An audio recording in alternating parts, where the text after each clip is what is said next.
Welcome to Sankari spark. இப்போ நம்ம என்ன பார்க்க போறோம்னா, பேங்கிங்லயும் என்பிஎஃப்சிலையும் லோன் ப்ராசஸ்க்காக பண்ற ப்ராசஸை பத்தி பேச போறோம்.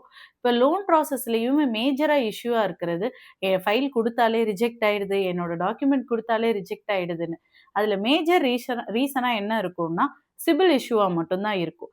சிபில்ல ஏன் ப்ராப்ளம் வருது, அதை எப்படி சால்வ் பண்றது அப்படிங்கிறத இந்த வீடியோல நம்ம பார்க்க போறோம். சிபில் இஷ்யூ எதனால வருதுங்கிறத இப்போ பார்க்கலாம்.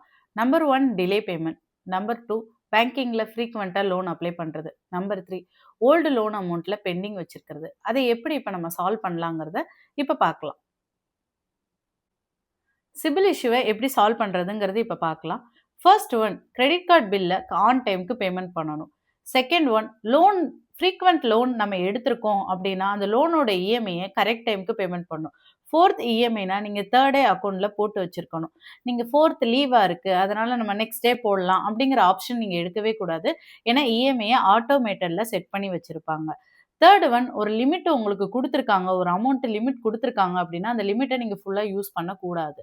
அப்புறம் நிறைய பேர் நினச்சிட்டு இருப்பீங்க, நான் பழைய லோனில் செட்டில்மெண்ட் பண்ணிட்டேன், இருந்தாலும் எனக்கு சிபில் இஷ்யூ வருது அப்படின்னு சொல்கிறீங்க. ஃபர்ஸ்ட் ஆஃப் ஆல், செட்டில்மெண்ட் வேறு, ஃபோக்ளோஷர் வேறு. அதனுடைய டிஃப்ரென்ஸ் உங்களுக்கு தெரியணும்னா நெக்ஸ்ட் வீடியோவில் நான் அப்லோட் பண்ணுறேன். அது வரைக்கும் என் வீடியோவை சப்ஸ்கிரைப் பண்ணி வைங்க. தேங்க்யூ.